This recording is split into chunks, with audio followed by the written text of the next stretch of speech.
तो हम यहाँ पर देखते हैं कि रानमा के फादर को एक लड़की ने चैलेंज कर दिया होता है जो कि उन्हें जानती होती है, पर रानमा के फादर उसे नहीं पहचान पाते। तब वो लड़की अपना नाम उक्यो बताती है, जिसे सुनकर रानमा के फादर हैरान हो जाते हैं। क्या अब आपको याद आया? मैं वही बच्ची हूँ जिसे आपने अकेला छोड़ दिया था। तब उक्यो रानमा के फादर के ऊपर हमला कर देती है और यहाँ पर कासुमी रानमा को बताती है कि उसके फादर को किसी ने चैलेंज किया है और वो चैलेंज ओनोमियाकी के ऊपर लिखा गया था, जिस वजह से रानमा अपने फादर को देखने चला जाता है और वह देखता है कि उसके फादर पूरी तरह से पिट चुके हैं। तब रानमा उन्हें होश में लाने के लिए जोर जोर से थप्पड़ मारने लगता है, जिस वजह से रानमा के फादर उसी के ऊपर हमला कर देते हैं। तब उक्यो भी उन पर हमला कर देती है और रानमा को बताती है कि अगली बारी उसकी है। तब रानमा उसे रुकने के लिए कह रहा होता है और उसके पीछे जाने लगता है, पर रानमा के फादर उसे रोक लेते हैं और उसे उक्यो से दूर रहने के लिए कहते हैं। तब हम यहाँ पर देखते हैं रानमा को लग रहा होता है कि उक्यो एक लड़का है और उसने पहले भी उसे कहीं देखा है, जिस वजह से वो अपने फादर से उसके बारे में पूछने लगता है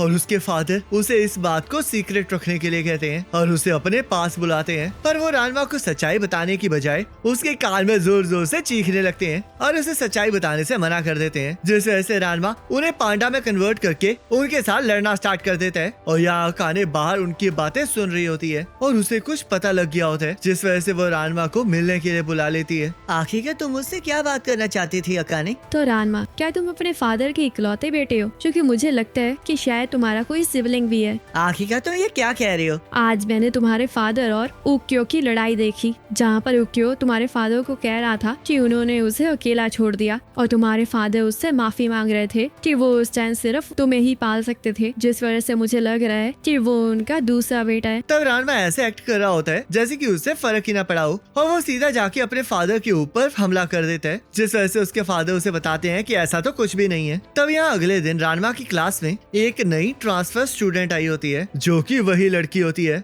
और वो ओकोनोमियाकी बना के रानमा के पास फेंक देती है, जिसे रानमा कैच कर लेता है और उसे याद आ जाता है कि आखिरकार ओक्यो कौन है। तो ओक्यो ने 10 साल तक रानमा को ढूंढा होता है और वो रानमा के ऊपर हमला कर देती है, जिससे कि रानमा बच जाता है और सबको बताता है कि ओक्यो उसका चाइल्डहुड फ्रेंड है। पर हम देखते हैं उसे भी नहीं पता होता कि ओक्यो एक लड़की है। मैं उक्यो की फैमिली से अपनी ट्रेनिंग जर्नी पर मिला था और तब हम अच्छे दोस्त बन गए थे, जहाँ पर उक्यो हमेशा मुझे ओकोनोमियाकी देता था। पर हम देखते हैं असल में रानमा उक्यो को हराकर वो ओकोनोमियाकी ले लेता था। तब सभी को रानमा और उक्यो की फ्रेंडशिप समझ आ जाती है और रानमा उक्यो से दूर होने की वजह से थोड़ा सा उदास होता है, पर उक्यो उसके ऊपर हमला कर देती है और रानमा को उनकी आखिरी गुड बाय याद करने के लिए कहती है। तभी हम देखते हैं रानमा उक्यो को बाय कह रहा होता है, पर उक्यो उसे रुककर उसे अपने साथ लेकर जाने के लिए कह रही होती है, जिस वजह से रानमा अब उसके बारे में सोचने लगता है और तब उसे ये भी याद आता है कि वो लोग वहाँ से उक्यो के डैड की ओकोनोमियाकी कार्ट भी ले आए थे, जिस वजह से अकाने उन्हें बताने लगती है कि उन्होंने चोरी की है। पर रानमा के फादर आकर उस सबको बताते हैं कि वो उक्यो के फादर की तरफ से गिफ्ट था, पर उसके बदले में उन्हें उक्यो को अपने साथ ले जाना था, पर उन्होंने ऐसा कुछ भी नहीं किया। तुम लोगों ने अपना प्रॉमिस तोड़ा है और ऊपर से मुझे अकेला छोड़ दिया था। पर आखिर तुम इस गंजे के साथ क्यों आना चाहते थे? रानमा, क्या तुम्हें सच में पता नहीं है कि ऐसा क्यों है? चलो कोई बात नहीं, अब इस बात पे इतना भी नाराज मत हो, ऐसा तो होता ही रहता है। चलो अब मर्द बनो और इसे भूल जाओ। तो उक्यो फिर से ओकोनोमियाकी बनाने लगती है और रानमा के फेस के ऊपर उसे फेंककर वहाँ से उसे चैलेंज करके चली जाती है। तब सभी लोग देखते हैं कि उस ओकोनोमियाकी पर भी उक्यो ने उनकी लड़ाई की जगह लिखी होती है और रानमा को समझ नहीं आ रहा होता कि आखिरकार उक्यो उससे इतनी ज्यादा नफरत करता क्यों है और रानमा के फादर उनसे नजरें चुरा रहे होते हैं। तब यहाँ रानमा और उक्यो के लड़ने का स्टेज तैयार हो जाता है, जहाँ पर सभी को लग रहा होता है कि उक्यो एक लड़का है और इचिरो भी अपनी कमेंट्री करना स्टार्ट कर देते हैं। तब रानमा भी उससे लड़ने वहाँ पर आ जाता है और उसे उसके निकनेम से बुलाने लगता है, पर उक्यो उसे ऐसा करने से मना करती है। आखिरकार अब तुम्हें क्या हो गया? चलो फिर दोबारा से दोस्त बन जाते हैं। अब उसके लिए तुम लेट हो चुके हो। तब उक्यो को देखकर अकाने को कुछ गड़बड़ लग रही होती है। उस ओकोनोमियाकी कार्ड को चुराकर और प्रॉमिस तोड़ के मेरे फादर ने बहुत बड़ी गलती की है, पर वो तो उनकी गलती थी जिसमें मेरा कोई भी हाथ नहीं है। तो आखिरकार तुम्हें मुझसे नफरत क्यों है?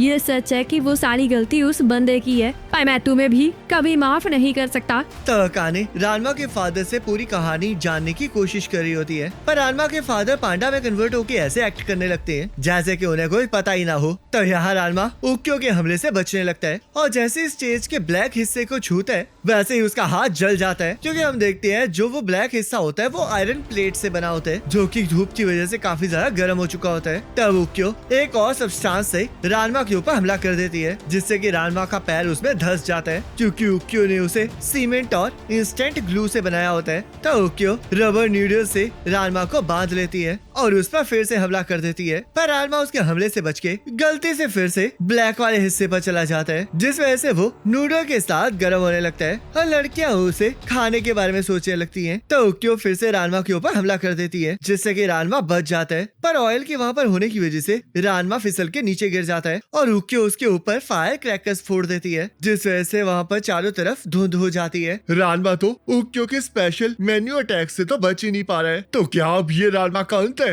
तो क्या अब रानमा का अनडिफीटेड रिकॉर्ड खत्म हो जाएगा? पर हम देखते हैं रानमा फिर से खड़ा हो जाता है और वो लड़ने के लिए तैयार होता है, जिस वजह से वो उक्यो को उसी की नूडल्स में बांध के गोल गोल घुमा के रिंग से बाहर फेंक देता है और खुद भी उसका पीछा करने लगता है। तो यहाँ रानमा के फादर भी इस बात पे रो रहे होते हैं कि आखिरकार क्यों दो चाइल्डहुड फ्रेंड्स लड़ रहे हैं, जिस वजह से अकाने इस बात का रीजन पूछने लगती है। पर रानमा की फादर फिर से अपने आप को पांडा में कन्वर्ट कर लेते हैं ताकि उन्हें कुछ भी ना बोलना पड़े और अकाने ये डिसाइड करती है कि अब वो उन्हें सर्कस में बेच देगी। और यहाँ रानमा को अभी भी उक्यो लड़का लग रहा होता है और जैसे ही उक्यो उस पर हमला करती है वैसे ही रानमा उसे लात मारकर उसी के हथियार से उसके कपड़ों को थोड़ा सा फाड़ देता है। मैंने खुद को रोकने की बहुत कोशिश की है पर अब तो तुमने हद ही पार कर दी है, तो इसलिए मैं पीछे नहीं हटने वाला। तब रानमा फिर से उक्यो के ऊपर हमला कर देते हैं और उक्यो उसके ऊपर आटा फेंक देती है, जिस वजह से वो स्पोर्ट्स के इक्विपमेंट रूम में गिर जाते हैं। तब यहाँ उक्यो के बाल खुल जाते हैं और जैसे ही रानमा उसकी चेस्ट को हाथ लगाता है वैसे ही उक्यो उसे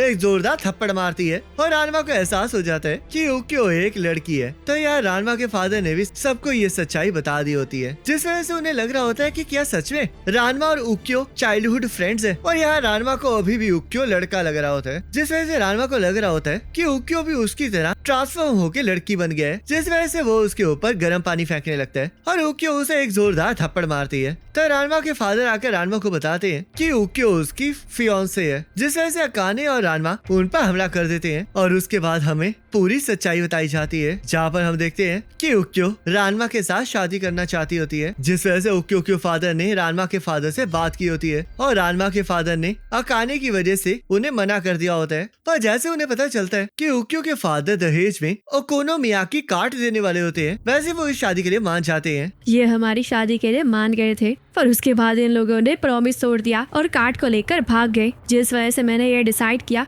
कि मैं एक मर्द की तरह जीऊंगी, क्योंकि सभी लोगों ने मेरा बहुत मजाक उड़ाया और इस वजह से मैंने फैसला किया कि मैं सबसे बदला लूंगी, जिस वजह से मैंने बहुत ट्रेनिंग की है। तब सभी लोगों को उक्यो की कहानी सुन के उस पर तरस आने लगता है और रानमा के फादर रानमा को माफी मांगने के लिए कहते हैं, पर रानमा उन्हें बताता है कि सब कुछ उनकी गलती है और सभी लोगों को पता चलता है कि रानमा के फादर ने सिर्फ दहेज के लिए इस शादी के लिए हाँ की होती है और ऊपर से उन्होंने इसके बारे में रानमा से भी पूछा होता है, जिस वजह से हमें पता चलता है कि बचपन में रानमा के फादर ने रानमा से पूछा होता है कि उसे ओकोनोमियाकी पसंद है या फिर उक्यो, और रानमा ने ओकोनोमियाकी कहा होता है, जिस वजह से उसके फादर ने ये कदम उठाया होता है। तो ये सुनते ही उक्यो भी उन पर हमला कर देती है और उन्हें मारने के लिए आगे बढ़ने लगती है। तब सारी लड़कियां भी उसके साइड हो जाती हैं और उन लोगों को वुमेन का दुश्मन बना के उन्हें धोना स्टार्ट कर देती हैं। तब रानमा उक्यो को लेकर वहाँ से चला जाता है और उसके हथियार को फिर से ठीक करके उस पर हमला करने के लिए कहता है ताकि उक्यो अपनी भड़ास निकाल सके। तो उक्यो रानमा के ऊपर हमला करना स्टार्ट कर देती है